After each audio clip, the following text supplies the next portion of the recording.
Este é o mais longo capítulo da Bíblia e o mais completo texto da Bíblia sobre esta verdade magna do cristianismo, que é a nossa esperança, a doutrina da ressurreição, a morte da morte. E eu gostaria que vocês acompanhassem, portanto, a leitura e não fechassem a Bíblia após a leitura, porque eu preciso que vocês acompanhem comigo a exposição do texto. 1 Coríntios 15. Paulo diz o seguinte: Irmãos, venho lembrar-vos o evangelho que vos anunciei, o qual recebestes e no qual ainda perseverais. Por ele também sois salvos, se retiverdes a palavra tal como a vô-la preguei, a menos que tenhais crido em vão. Antes de tudo vos entreguei o que também recebi, que Cristo morreu pelos nossos pecados, segundo as Escrituras, e que foi sepultado e ressuscitou o terceiro dia, segundo as Escrituras, e apareceu a Cefas e depois aos 12. Depois foi visto por mais de 500 irmãos de uma só vez, dos quais a maioria sobrevive até agora, porém alguns já dormem. Depois foi visto por Tiago, mais tarde por todos os apóstolos, e afinal, depois de todos, foi visto também por mim, como por um nascido fora de tempo. Porque eu sou o menor dos apóstolos, que nem mesmo sou digno de ser chamado apóstolo, pois persegui a igreja de Deus. Mas pela graça de Deus sou o que sou, e a sua graça que me foi concedida não se tornou vã. Antes trabalhei muito mais do que todos eles, todavia não eu, mas a graça de Deus comigo. Portanto, seja eu, sejam eles, assim pregamos e assim crestes. Ora, se é corrente pregar-se que Cristo ressuscitou dentre os mortos, como pois afirmam alguns dentre vós que não há ressurreição de mortos? E se não há ressurreição de mortos, então Cristo não ressuscitou. E se Cristo não ressuscitou, é vã a nossa pregação e vã a vossa fé. E somos tidos por falsas testemunhas de Deus, porque temos asseverado contra Deus que ele ressuscitou a Cristo, ao qual ele não ressuscitou, se é certo que os mortos não ressuscitam, porque se os mortos não ressuscitam, também Cristo não ressuscitou. E se Cristo não ressuscitou, é vã a vossa fé, e ainda permaneceis nos vossos pecados. E ainda mais, os que dormiram em Cristo pereceram. Se a nossa esperança em Cristo se limita apenas a esta vida, somos os mais infelizes de todos os homens. Mas de fato Cristo ressuscitou dentre os mortos, sendo ele as primícias dos que dormem. Visto que a morte veio por um homem, também por um homem veio a ressurreição dos mortos. Porque assim como em Adão todos morrem, assim também todos serão vivificados em Cristo. Cada um, porém, por sua própria ordem. Cristo as primícias, depois os que são de Cristo na sua vinda. E então virá o fim, quando ele entregar o reino ao Deus e Pai, quando houver destruído todo o principado, bem como toda a potestade e poder, porque convém que ele reine até que haja posto todos os inimigos debaixo dos pés. O último inimigo a ser destruído é a morte, porque todas as coisas sujeitou debaixo dos pés. E quando diz que todas as coisas lhe estão sujeitas, certamente exclui aquele que tudo lhe subordinou. Quando, porém, todas as coisas lhe estiverem sujeitas, então o próprio Filho também se sujeitará àquele que todas as coisas lhe sujeitou, para que Deus seja tudo em todos. De outra maneira, que farão os que se batizam por causa dos mortos? Se absolutamente os mortos não ressuscitam, por que se batizam por causa deles? E porque também nós nos expomos a perigos a toda hora. Dia após dia morro. Eu protesto, irmãos, pela glória que tem em vós outros, em Cristo Jesus nosso Senhor. Se como homem lutei em Éfeso com feras, que me aproveita isto? Se os mortos não ressuscitam, comamos e bebamos, que amanhã morreremos. Não vos enganeis, as más conversações corrompem os bons costumes. Tornai-vos à sobriedade, como é justo, e não pequeis, porque alguns ainda não têm conhecimento de Deus. Isto digo para vergonha vossa. Mas alguém dirá: como ressuscitam os mortos? E em que corpo vem? Insensato, que semeias não nasce, se primeiro não morrer? E quando semeias, não semeias o corpo que há de ser, mas o simples grão, como de trigo ou de qualquer outra semente. Mas Deus lhe dá corpo como lhe aprouve dar, e a cada uma das sementes o seu corpo apropriado. Nem toda a carne é a mesma, porém uma é a carne dos homens, outra dos animais, outra das aves e outra dos peixes. Também há corpos celestiais e corpos terrestres, e sem dúvida, uma é a glória dos celestiais e outra dos terrestres. Uma é a glória do sol, outra a glória da lua e outra das estrelas, porque até entre estrela e estrela há diferenças de esplendor. Pois assim também é a ressurreição dos mortos. Semeia-se corpo na corrupção, ressuscita-se na incorrupção. Semeia-se em desonra, ressuscita-se em glória. Semeia-se em fraqueza, ressuscita em poder. Semeia-se corpo natural, ressuscita corpo espiritual. Se há corpo natural, há também corpo espiritual. Pois assim está escrito: o primeiro homem, Adão, foi feito alma vivente. O último Adão, porém, é espírito vivificante. Não é o primeiro espiritual, e sim o natural, depois o espiritual. O primeiro homem, formado da terra, é terreno. O segundo homem é do céu. Como foi o primeiro homem, o terreno, tais são também os demais homens terrenos. E como é o homem celestial, tais os celestiais. E assim como trouxemos a imagem do que é terreno, devemos também trazer a imagem do celestial. Isto afirma, irmãos, que a carne e o sangue não podem herdar o reino de Deus, nem a corrupção herdar a incorrupção. Eis que eu vos digo um mistério: nem todos dormiremos, mas transformados seremos todos, num momento, num abrir e fechar de olhos, ao ressoar da última trombeta. A trombeta soará, os mortos ressuscitarão incorruptíveis, e nós seremos transformados. Porque é necessário que este corpo corruptível se revista da incorruptibilidade, e que o corpo mortal se revista da imortalidade. E quando este corpo corruptível se revestir de imortalidade, e o que é mortal se revestir de imortalidade, então se cumprirá a palavra que está escrita: tragada foi a morte pela vitória. Onde está a morte, a tua vitória? Onde está a morte, o teu aguilhão? O aguilhão do pecado, o aguilhão da morte é o pecado, e a força do pecado é a lei. Graças a Deus que nos dá a vitória por intermédio de nosso Senhor Jesus Cristo. Portanto, meus irmãos, sede firmes, inabaláveis e sempre abundantes na obra do Senhor, sabendo que no Senhor o vosso trabalho não é vão. Amém. Irmãos queridos, o apóstolo Paulo escreve este texto para uma igreja grega. Vocês sabem que Corinto era uma cidade grega, a capital de uma província grega chamada Caia. E vocês sabem também que os gregos acreditavam na imortalidade da alma, mas os gregos não acreditavam na ressurreição do corpo. Os gregos acreditavam no dualismo, matéria má, espírito bom. Logo, os gregos não acreditavam em três doutrinas essenciais do cristianismo. Não acreditavam na criação, não acreditavam na encarnação, não acreditavam na ressurreição. Para um grego, quando alguém morria, era uma espécie de libertação da alma da prisão do corpo. Portanto, para a cabeça de um grego pensar que a ressurreição, na ressurreição, a alma voltaria ao corpo, isso era um retrocesso e não um estado de glorificação. Então, a influência desse pensamento grego começou a entrar na igreja, de tal maneira que alguns membros da igreja começaram a duvidar, a questionar a possibilidade da ressurreição das pessoas que morriam. Veja comigo o verso 12.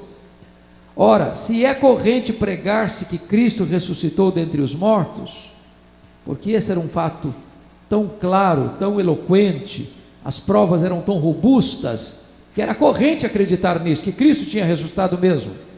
Mas olha o que ele diz no verso 12: ora, se é corrente pregar-se que Cristo ressuscitou dentre os mortos, como, pois, afirmam alguns dentre vós que não há ressurreição de mortos? Note que não é toda a igreja que está pensando assim, mas alguém do meio da igreja, de dentro da igreja, membros da igreja, estão pensando isso, que os mortos não ressuscitam, por causa da influência do pensamento grego. Para responder essa questão, é que Paulo escreve esse capítulo. Então notem vocês, que o argumento de Paulo é o seguinte: Ou você aceita o pacote todo, ou então tem que rejeitar o pacote todo. Não dá para você acreditar que Cristo ressuscitou e negar que os mortos vão ressuscitar. Porque se os mortos não vão ressuscitar, então Cristo não ressuscitou. Então, se você acredita que Cristo ressuscitou, necessariamente você tem que acreditar que os mortos vão ressuscitar. Porque se você nega que os mortos vão ressuscitar, então automaticamente você está negando que também Cristo ressuscitou. Esta é a lógica cartesiana de Paulo nesse texto. Pois bem, esse assunto é tão importante, porque Paulo está tratando aqui de 3 aspectos: a ressurreição no passado, como um fato histórico; segundo, a ressurreição no presente, como um artigo de fé; terceiro, a ressurreição no futuro, como uma esperança bendita. Então eu queria olhar esse texto agora com vocês sob 5 perspectivas. Primeiro, o fato da ressurreição; segundo, a importância da ressurreição; terceiro, a ordem da ressurreição; quarto, a natureza da ressurreição; e quinto, finalmente, o tempo da ressurreição. Então vamos olhar o fato da ressurreição. E Paulo começa argumentando da seguinte maneira: ele fala que ele está escrevendo para lembrar a eles o evangelho que ele já tinha anunciado para eles. Versículo 1: evangelho esse que eles haviam recebido, e evangelho esse no qual eles ainda perseveravam. E aí ele diz no verso 2 que por esse evangelho eles haviam sido salvos, se eles retivessem a palavra exatamente como Paulo havia pregado para eles. Porque se eles não tivessem permanecido nesse evangelho que Paulo havia pregado para eles, do mesmo jeito que Paulo havia pregado para eles, eles tinham crido em vão. Eles teriam crido no outro evangelho então, e não no evangelho que Paulo pregou. Só tem um evangelho, o evangelho que Paulo havia pregado para eles. Mas qual o conteúdo desse evangelho? A primeira coisa que ele está dizendo é que eles haviam sido salvos. Se eles haviam sido salvos, então esse Cristo no qual creram não podia ter sido vencido pela morte. Um Cristo vencido pela morte não pode salvar nem ele mesmo, quanto mais salvar outras pessoas. O simples fato de eles já estarem salvos já era uma evidência eloquente de que esse Cristo havia matado a morte, vencido a morte. Quando chega no verso 3, ele então sintetiza o evangelho em 3 expressões. Vejamos aí: antes de tudo vos entreguei o que também recebi, que Cristo morreu pelos nossos pecados, segundo as Escrituras. Verso 4: e que foi sepultado e ressuscitou o terceiro dia, segundo as Escrituras. Entendamos, o que Paulo está dizendo é que a morte de Cristo não foi um acidente.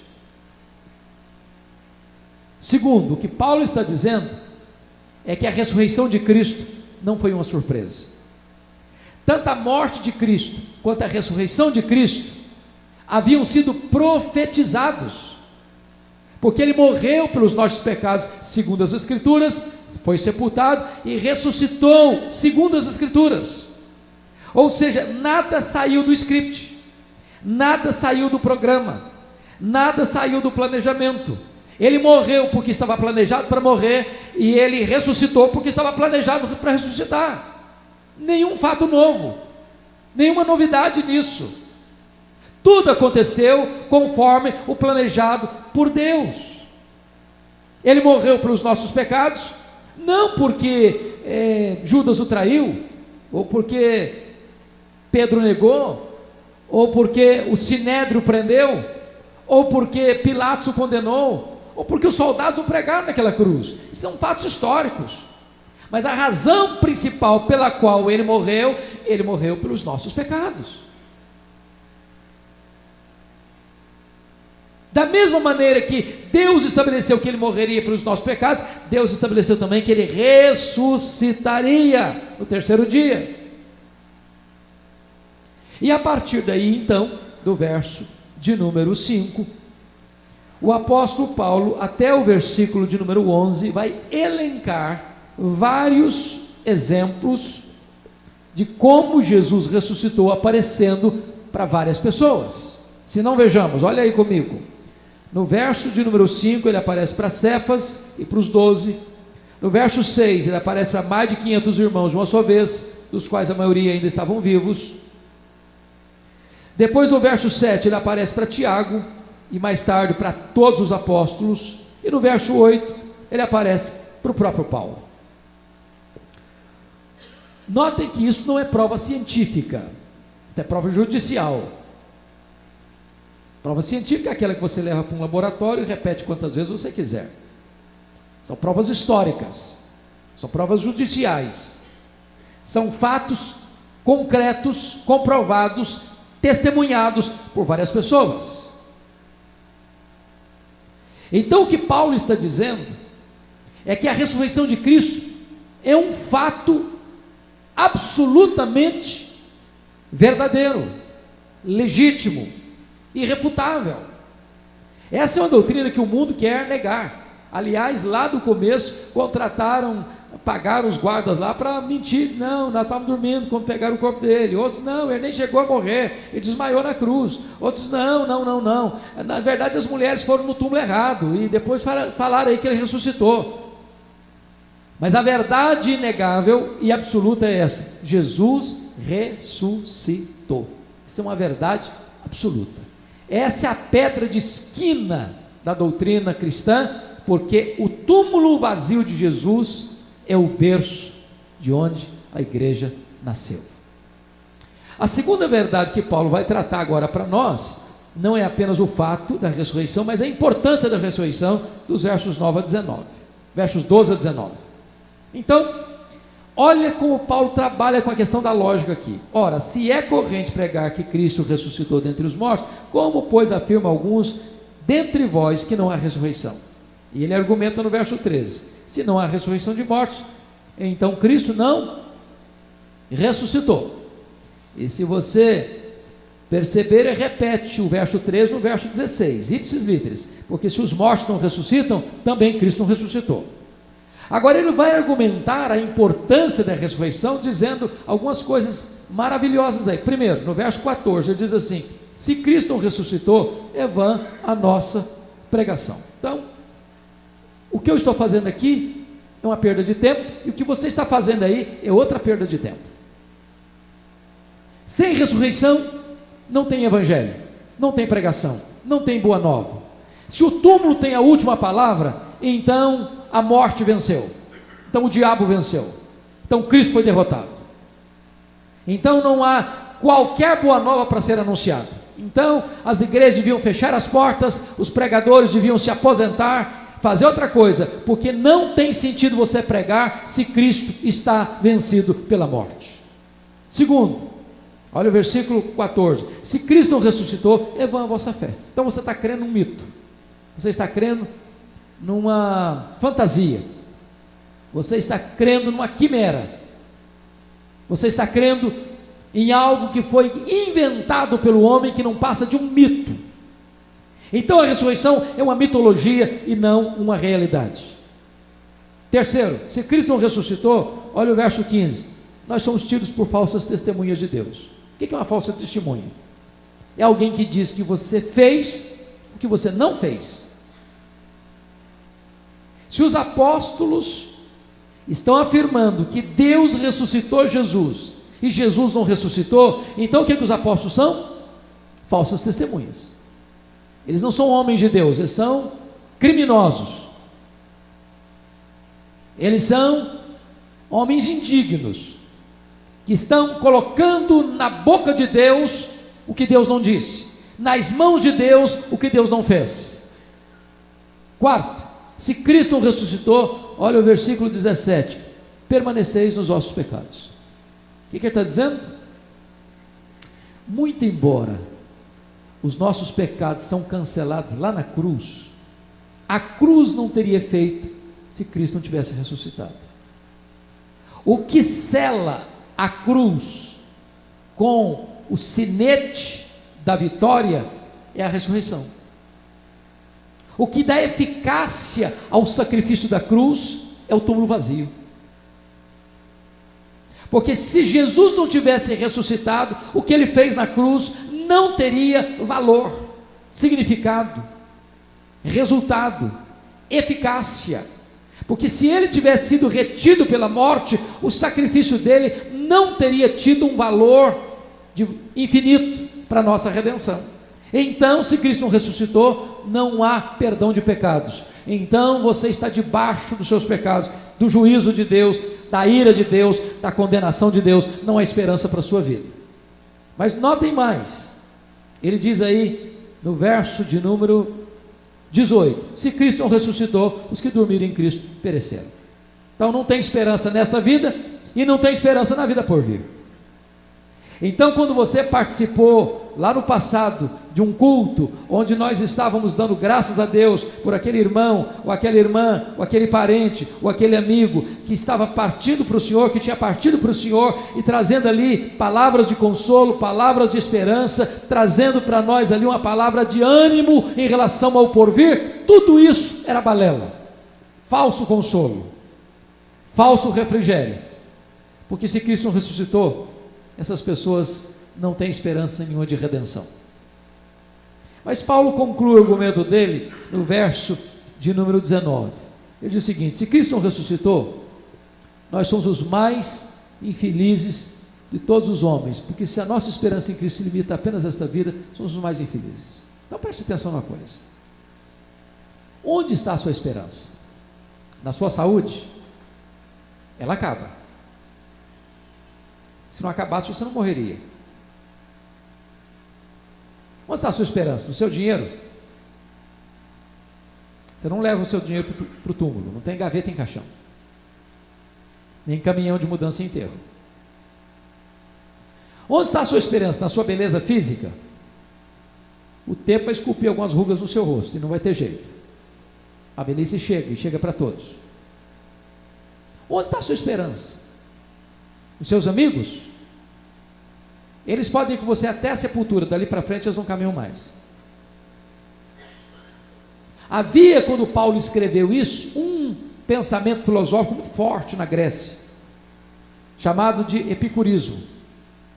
Os epicureus diziam o seguinte: que a vida é só a caminhada do berço à sepultura, que o sentido da vida é o prazer, que você tem que beber todas as taças dos prazeres, porque não tem amanhã, não tem futuro, não tem eternidade, não tem juízo final, não tem céu, não tem inferno, não tem eternidade pela frente, é só o agora.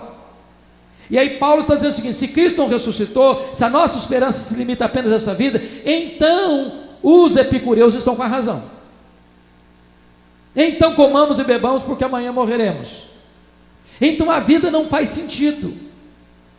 O que faz de você um cristão é que você tem esperança, é que você não vive apenas para o agora, é que você crê na eternidade, é que você crê que o seu último endereço não é um túmulo gelado, é que você crê que a morte não tem a última palavra, é que você crê num mundo depois desse melhor do que este, um mundo de glória, de comunhão com Deus. Mas o apóstolo Paulo fecha essa questão no verso 20, dizendo o seguinte: mas de fato Cristo ressuscitou, sendo Ele as primícias dos que dormem. Essa não é uma matéria em aberto, irmãos, essa não é uma matéria de estudo. Será que ressuscitou? Será que vai descobrir alguma coisa nova aí pela frente que possa colocar em xeque a ressurreição dele? Paulo diz: não, isso é matéria fechada. Mas de fato Cristo ressuscitou, e ressuscitou como primícias dos que dormem, Então vamos olhar agora o terceiro ponto, que é a ordem da ressurreição. Então vamos entender uma coisa: ele é primícias dos que dormem. Está se referindo a quem? Essa metáfora dormem é uma metáfora usada para a pessoa que morreu, certo? Olha aí no versículo 6: depois foi visto por mais de 500 irmãos de uma só vez, dos quais a maioria sobrevive até agora, porém alguns já dormem. Então ele contrasta os que estão vivos até agora com os que já dormem. Então está claro aqui que ele usa a palavra dormir como uma figura para quem já morreu, certo? É isso que está aqui no verso 20. Mas de fato Cristo ressuscitou dentre os mortos, sendo Ele as primícias dos que dormem. Os que estão mortos, Ele é as primícias. O que é primícias? Que vem primeiro. Mas aí uma pergunta é feita: o que é que dorme? É o corpo ou é a alma?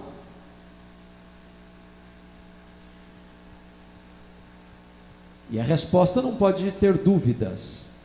O que dorme é o corpo, porque o que morre é o corpo. Quando Deus criou você do pó da terra, soprou em suas narinas o fôlego da vida, e você passou a ser alma vivente. De tal maneira que o seu corpo feito do pó é pó e volta ao pó. O seu corpo não sobrevive sem a sua alma, mas a sua alma sobrevive sem o seu corpo. A sua alma não dorme, a sua alma não morre. Não morre. Agora, preste bem atenção nisso. Qual é a ordem da ressurreição? Paulo diz no verso 23. Você pode ler o verso 23 comigo? Vamos juntos? Cada um, porém, por sua própria ordem. Cristo as primícias, depois os que são de Cristo, na sua vinda. Então vamos entender isso. A ressurreição se dará num único dia. Está lá em João 5, 28 e 29. As pessoas vão ouvir a voz de Cristo e sairão do túmulo, uns para a ressurreição da vida, outros para a ressurreição do juízo. Agora, como é que vai ser isso? Jesus ressuscitou como primícias dos que dormem, e você diz assim: bom, não estou entendendo. Mas não houve ressurreição antes da ressurreição de Cristo? Por exemplo, lá com Elias, filho da viúva Sarepta, depois com Eliseu, filho da mulher de Sunem. Mas não houve ressurreição lá do cara que foi jogado no túmulo do Eliseu, quando bateu nos ossos dele, ressuscitou? Mas o próprio Jesus não ressuscitou o filho da viúva de Naim, a filha de Jairo e Lázaro? Isso não precedeu a ressurreição de Cristo? É verdade, precedeu sim. Então como é que Jesus as primícias? É porque todas as pessoas que morreram e ressuscitaram com um corpo físico, igual esse, que voltou a morrer novamente. Jesus foi o primeiro que ressuscitou com um corpo de glória e nunca mais voltou a morrer. Por isso ele é as primícias. Como é que vai ser então? Diz a Bíblia que quando uma pessoa morre, para onde vai a sua alma? Alguns acreditam que nem alma tem. Então morreu, é matéria, acabou. São os materialistas. Outros acreditam que morreu, o espírito solta do corpo, se desencarna, fica vagando, aguardando uma reencarnação. Outros acreditam que morreu, a pessoa não é suficientemente boa para ir para o céu imediatamente, nem suficientemente má para ir para o inferno diretamente, vai para o purgatório, e fica lá purgando, não sei quanto tempo, se 100, se 200, se 500, se 1000 anos, até ser purgado de todo pecado para entrar para o céu. Outros acreditam que morreu, a alma vai também dormir, junto com o corpo. O que a Bíblia diz? A Bíblia diz que quando um crente morre, a sua alma, ou o seu espírito, está lá em Hebreus, é imediatamente aperfeiçoado para entrar na glória. Porque morrer, diz a Bíblia em 2 Coríntios 5,8, é deixar o corpo e habitar com o Senhor. Diz Filipenses 1,23, que é partir para estar com Cristo, que é incomparavelmente melhor. Portanto, a alma do crente, ao morrer, ela vai imediatamente para o céu, já começa a desfrutar das glórias do céu, plenamente consciente no céu, segundo Apocalipse capítulo 20, reinando com Cristo no céu, não porém no estado pleno de glorificação. Por que não? Porque esse estado entre a morte e a ressurreição, a teologia chama de estado intermediário. O que está no céu em glória é apenas a alma, o corpo está dormindo, foi feito do pó, voltou ao pó, é pó. Mas quando Jesus voltar, está escrito aí, estas almas que já estão lá glorificadas no céu, desde Abel, o primeiro homem a morrer na terra, voltarão com Cristo, nesse glorioso séquito, junto com os anjos. E então diz a Bíblia, que os mortos vão ressuscitar, porque Cristo foi os primícias, depois os que são de Cristo, na sua vinda, e vão ressuscitar com um corpo imortal, incorruptível, poderoso, glorioso, espiritual, celestial, semelhante ao corpo da glória do Senhor Jesus. E este corpo de glória então se une a esta alma glorificada que vem com Jesus, e se une, e então aqui acontece a plena glorificação, quando nós estaremos para sempre com o Senhor. Assim se dará, é nesta ordem: Cristo as primícias, depois os que são de Cristo, na sua vinda. Mas aí, meus irmãos, o apóstolo Paulo introduz um assunto complicadíssimo no verso 29, que se não entendermos bem, poderemos chegar a conclusões perigosas. Olha comigo o que eu diz no verso 29. De outra maneira, que farão os que se batizam por causa dos mortos? Se absolutamente os mortos não ressuscitam, porque se batizam por causa deles. Não é estranho isso aqui? Será que Paulo está ensinando esse negócio? Você se batizar em favor ou em benefício dos mortos? Vamos entender isso aqui. O que aconteceu é o seguinte: lá na igreja de Corinto, que era uma igreja que veio do paganismo, do politeísmo, algumas pessoas convertidas estavam na igreja, aí eu pensava assim: e a minha mãe? E o meu pai? E o meu avô? Que já morreu. E ele não conhecia o que nós conhecemos. Então vamos fazer uma coisa? Nós vamos nos batizar em função dele, ou dela, que já morreu, para dar uma ajudazinha, cooperar um pouquinho. Você conhece alguma coisa parecida com isso hoje? A pessoa faz uma forcinha, faz alguma coisa aqui para ajudar. Não é que Paulo está aprovando isso não, irmãos. Paulo não está referendando essa prática não. O que Paulo está pegando é o seguinte: essa prática ainda era uma prática pagã na igreja. Esse povo está vindo do paganismo, eles estão sendo instruídos agora no Evangelho. O que Paulo está dizendo é o seguinte: essa prática que vocês fazem não faz sentido se vocês não creem na ressurreição. Se vocês não creem na ressurreição, para que vocês se batizam em favor dos mortos? Essa prática é errada, mas ela é incoerente se vocês não creem na ressurreição. Olha o outro argumento dele, versículo 30: e por que também nós nos expomos a perigos a toda hora? Dia após dia morro, eu protesto, irmãos, pela glória que tem em vós outros, em Cristo Jesus nosso Senhor. Se como homem lutei em Éfeso com feras, do que me aproveita isso, se os mortos não ressuscitam? Comamos e bebamos, porque amanhã morreremos. Está dizendo o seguinte: para que um crente vai sofrer e enfrentar perseguição, mandar um missionário lá para a janela 10 por 40, para correr o risco de ser preso, de ser torturado, de morrer pela sua fé, se não tem negócio de ressurreição? Então é tolice sofrer, é bobagem você enfrentar riscos, perigos, ameaças por causa dessa fé, se não tem ressurreição. Paulo está argumentando com eles, para mostrar para eles a incoerência deles, de alguns deles não crerem que os mortos pudessem ressuscitar.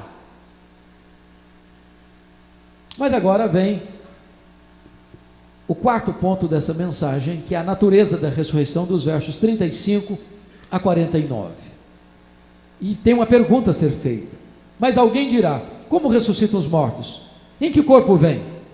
Paulo era um escritor tão perito, e obviamente inspirado pelo Espírito Santo, que sabendo ele que nós faríamos esse tipo de pergunta, ele mesmo faz e ele mesmo responde. E a grande pergunta é essa: como ressuscita os mortos?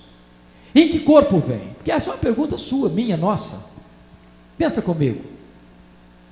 Imagine um irmão querido que está entre nós com 100 anos de idade, aí morre. Como é que vai ressuscitar? Um vovozinho de 100 anos no céu, andando de bengala, glorificado, ponta de diamante. Pense você num menino que morreu com 6 meses de idade, vai ser um bebê lá no céu?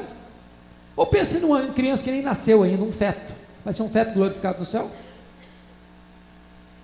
Ou pense você numa pessoa que nasceu com um defeito físico, falta uma perna, falta um braço, vai ser uma pessoa defeituosa lá no céu? Mesmo glorificado, vai ter um corpo deficiente? A pergunta de Paulo é legítima: como ressuscita os mortos? Em que corpo vem? Muito embora a Bíblia não desça detalhes, o que ela quer dizer para nós é que nós vamos ter um corpo semelhante ao corpo da glória do Senhor Jesus Cristo. Um corpo pleno, um corpo perfeito, um corpo sem defeito físico, um corpo sem qualquer problema de enfermidade ou de cansaço. Posso garantir para vocês que esse corpo de glória não vai ter 2 problemas gravíssimos que nós enfrentamos: nem briga com o espelho, nem briga com a balança. Ninguém vai ficar assim: ah, meu Deus do céu, por que meu nariz não é menor? Por que a minha orelha é pequena assim? Por que é grande demais assim? Por que eu nasci assim? Por que meu rosto não era mais assim? Por que o meu corpo não era mais assim? Não vai ter esse problema. Todos nós vamos ter um corpo perfeito. Louvado seja Deus. Então, calma, Deus não errou no projeto. Agora, em que corpo vem? Porque tem tanta pergunta nessa área, irmãos. Por exemplo, você vai ou não vai conhecê-la no céu, um ou outro? E a resposta clara, é claro que vai conhecer. É claro, ué. Você já pensou eu morar com você a eternidade inteira e você não saber quem eu sou e não saber quem é você? Faz sentido isso? Nenhum sentido. Pois bem, irmãos, nós caminhamos para a glorificação. Aqui que nós conhecemos pouco. Aqui nós vemos como espelho. Se eu perguntar para você, você conhece seu irmão? Você poderia responder para mim: eu não conheço nem a mim mesmo. Quem de nós levanta a mão aqui e diz: eu me conheço 100%? Nenhum de nós. Nenhum de nós. Nós somos surpreendidos por nós mesmos. Você já não chegou o dia assim de ficar escandalizado com você? Não, eu já fiquei escandalizado comigo. Meu Deus, eu estou fazendo isso, eu estou pensando isso, você mesmo. Você é pior do que você imagina que você é. Como diz um colega meu, se a minha mulher me conhecesse como Deus me conhece, ela vai ficar casada comigo 5 dias. Você não se conhece, eu não me conheço. Mas lá no céu, nós vamos conhecer como nós somos conhecidos. Lá não vai ter esse negócio de conhecer só por alto, vamos ter pleno conhecimento. O que não vai ter no céu são lembranças amargas. Ah, mas se a minha mãe não estiver lá? Ah, e se o meu filho não aparecer lá? E se o meu marido não aparecer lá? Você não vai ter lembranças amargas no céu. Céu não é lugar de choro, céu é lugar que Deus vai enxugar dos nossos olhos toda lágrima. Outra coisa que não vai ter no céu, querido irmão, não vamos ser uma família do jeito que nós somos aqui, família Silva, Pereira, Oliveira, não. Lá no céu, você não vai ser mais família do seu pai, da sua mãe, do seu filho, da sua mulher, do seu marido, do que de Abel, do que Abraão, Isaac e Jacó. Lá vamos ser uma família só. Outra coisa que não vai ter no céu, varão, é casamento. Não vai ter esse negócio lá não. Então preste bem atenção que às vezes nós temos uma ideia de que, assim, uma pessoa que ficou 20 anos, 30 anos, 40 anos, 50, 60 anos casado, aí morre o velhinho ou morre a velhinha, aí fica lá pensando: ah, meu Deus, daqui a pouquinho eu estou indo junto, fica tranquilo, estou chegando lá.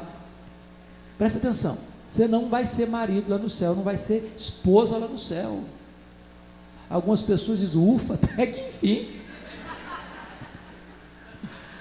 Que pena, né? Podia continuar. Não, aproveita hoje, aproveita agora, porque depois não tem mais jeito. Então, isso não vai ter lá. Mas a pergunta permanece: em que corpo vem? Bom, Paulo vai lançar mão de 3 expedientes para nos mostrar em que corpo vem.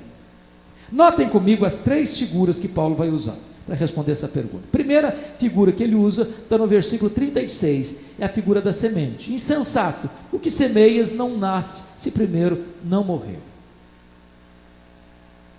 O que Paulo está querendo dizer com isso? Duas coisas. Primeiro, vai ter continuidade e vai ter descontinuidade. Continuidade, porque se você semeia uma semente de manga, não vai nascer abacate, vai nascer manga. Se morrer o Zé da Silva, não é o Antônio Pereira que vai ressuscitar, é o Zé da Silva que vai ressuscitar. Se morrer um crente, não é um ímpio que vai ressuscitar, é um crente que vai ressuscitar. Se morrer um ímpio, não é um crente que vai ressuscitar, é um ímpio. Estão entendendo isso? Qual é a descontinuidade? A descontinuidade, irmãos, está aqui respondida no verso 42. Pois assim também é a ressurreição dos mortos. Semeia esse corpo na corrupção, ressuscita-se na incorrupção. O que é corrupção, irmãos? Esse corpo nosso nasce, cresce, amadurece e envelhece. Estou com a razão ou não? É isso ou não é? Então, ele vai ficando enrugado, ele vai ficando caquético, e não tem remédio, né? O cosmético ajuda, o plástico ajuda, mas chega uma hora, filho, nem que Pitanguinha ressuscitar dentre os mortos, daria jeito mais, não tem mais jeito. Então, esse corpo é corruptível, mas o corpo que vai ressuscitar é o que? Incorruptível. Não vai ficar velho, não vai ficar cansado, não vai ficar doente, não vai ficar esquecido, não vai ter nada disso que hoje limita a gente. Incorruptível. Semeia-se mais o quê? Olha o verso 42. Semeia-se em desonra, ressuscita-se em glória. O que é desonra aqui, irmãos? Você já entrou num hospital e viu uma pessoa, pele e osso? Você já viu uma pessoa ficar anos em coma, num CTI?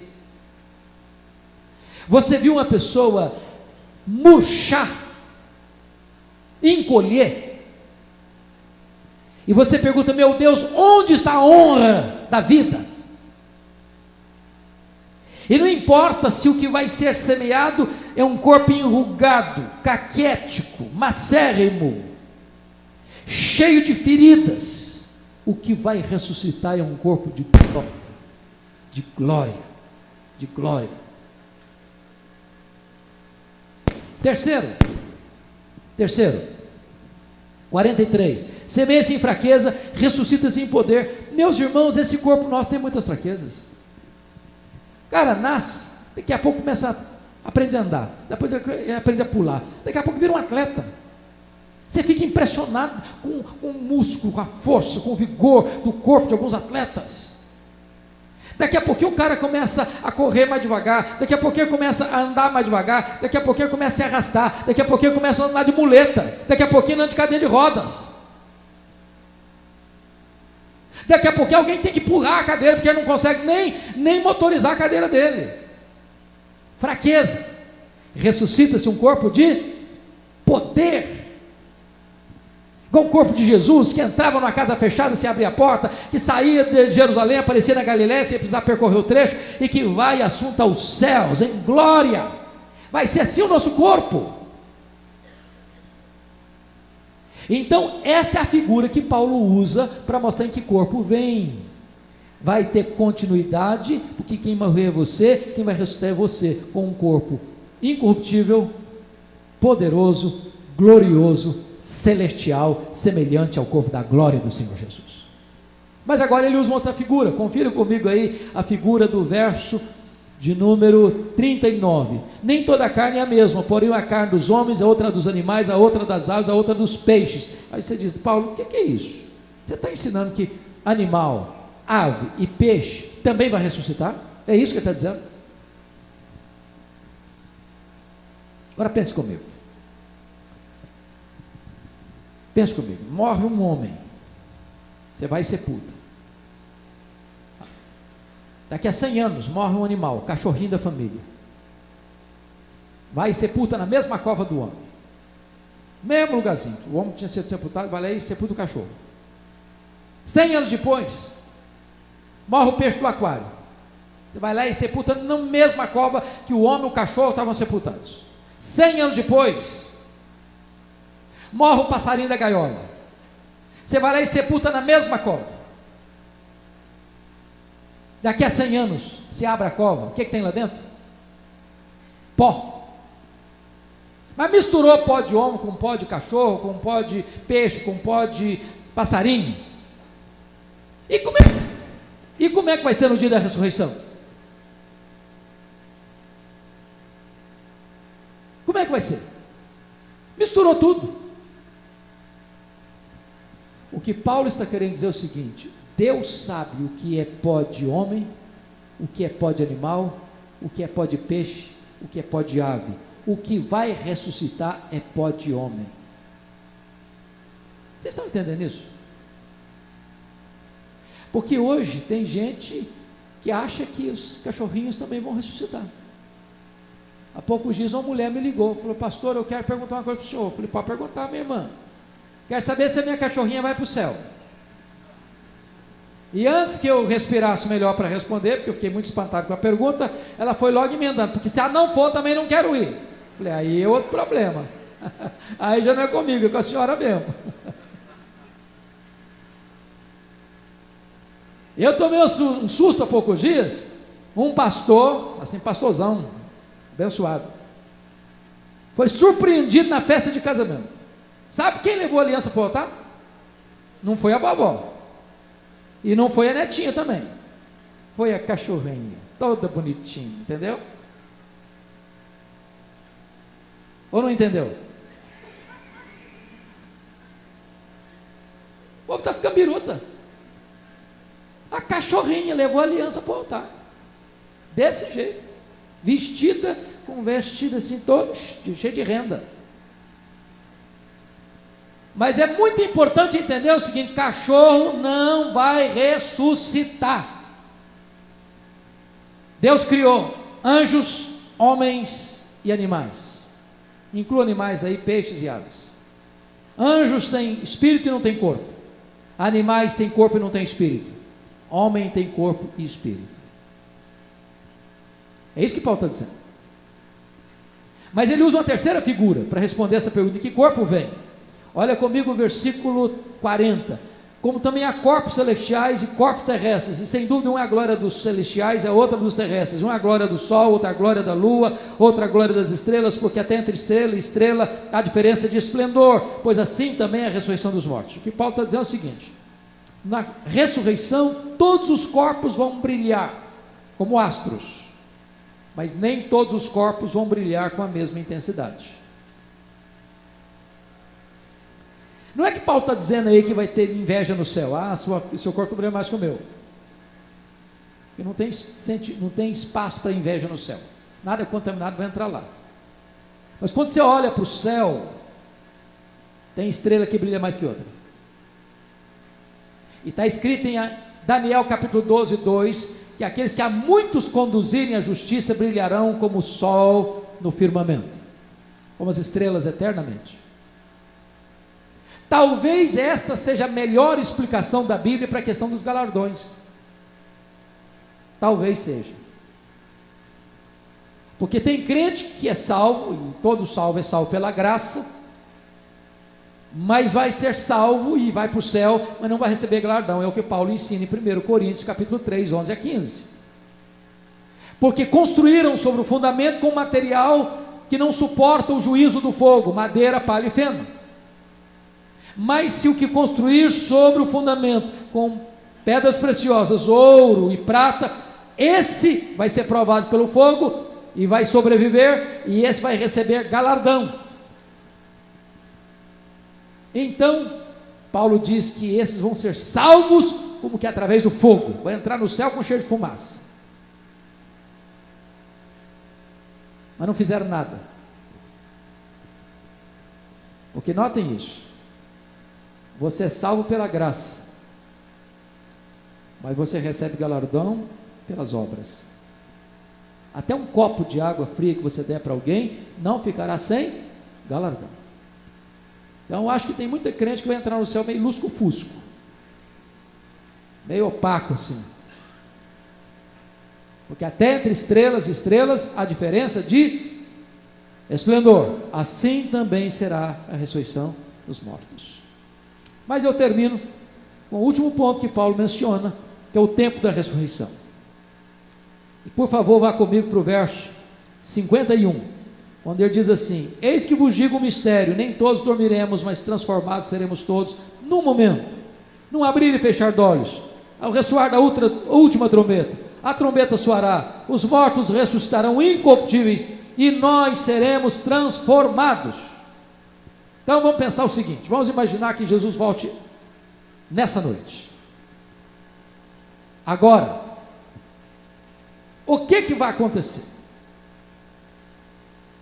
Primeiro, quando ele volta, e diz a Bíblia que vai ser num instante, essa palavra instante aí no grego é átomos, de onde é a palavra portuguesa átomo, e essa palavra descreve um tempo muito rápido, como você faísca os seus olhos assim, ó, você nem percebeu que você abriu e fechou. Pois vai ser nessa rapidez aí. Vai ser na mesma rapidez de você olhar para o céu e ver a estrela faiscando. Vai ser nessa velocidade aí. Ou você vai lá no seu aquário e veja um peixe como ele dardeja a sua cauda. Vai ser desse jeito aí. Nesse instante ele vem. Quando ele vier, antes dos vivos serem transformados, os mortos em Cristo ressuscitarão primeiro. Sabe o que Paulo está querendo dizer aí? O que ele está querendo dizer é o seguinte: não tem nenhuma desvantagem para um crente que morre. Por isso a Bíblia diz: bem-aventurados são aqueles que desde agora morrem no Senhor, para que descansem das suas fadigas, as suas obras os acompanhem. Por que não? Por que não tem desvantagem? Primeiro, porque começa a desfrutar do céu primeiro. Segundo, porque quando houver a ressurreição, ele vai ressuscitar antes do vivo ser transformado. Então, se tem prejuízo, não é para quem vai.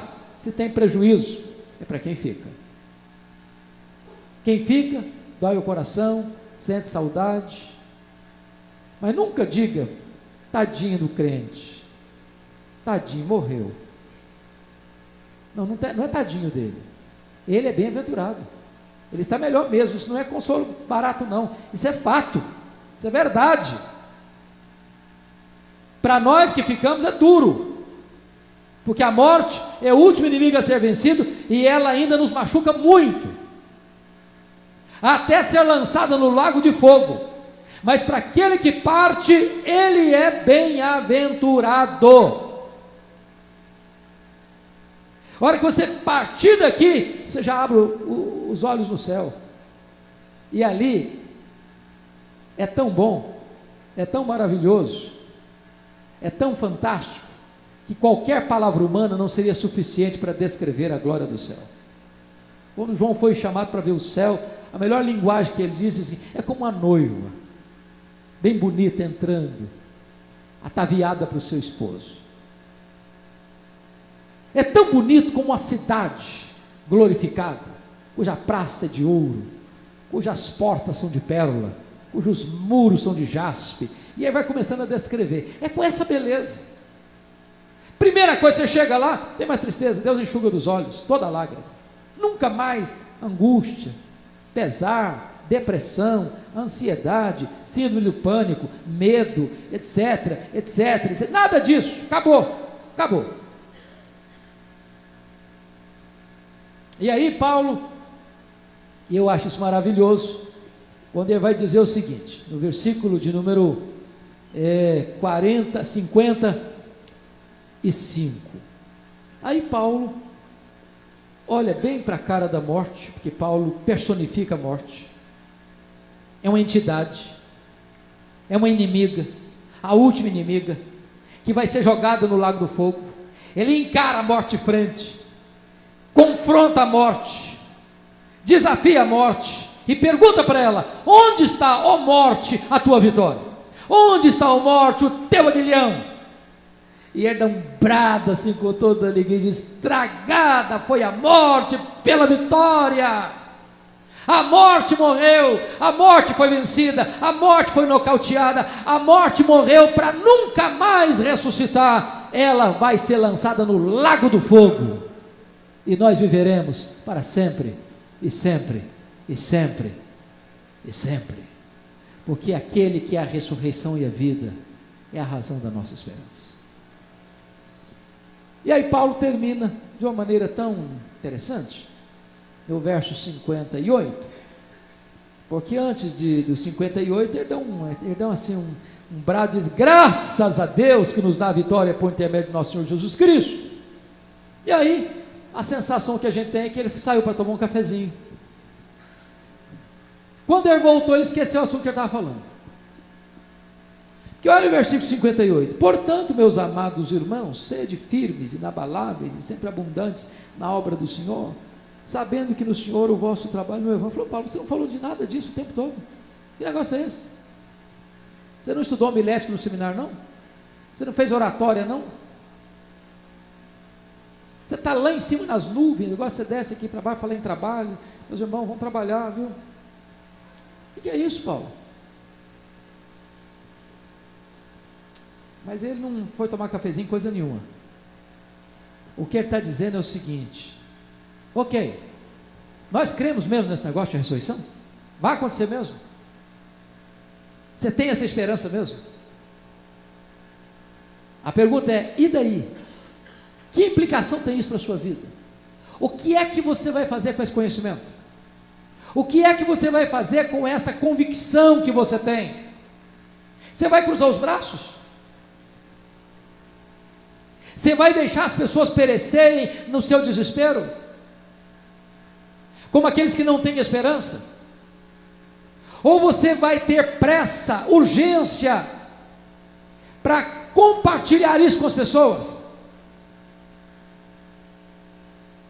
Portanto, meus irmãos, sede firmes, inabaláveis, sempre abundantes na obra do Senhor, sabendo que no Senhor o vosso trabalho não é vão. Louvado seja Deus. Nós temos uma viva esperança, e nós temos uma rica mensagem, a mensagem única de esperança para esse mundo que está confuso e perdido. Que Deus nos ajude a sermos consolados e a sermos consoladores com esta gloriosa mensagem.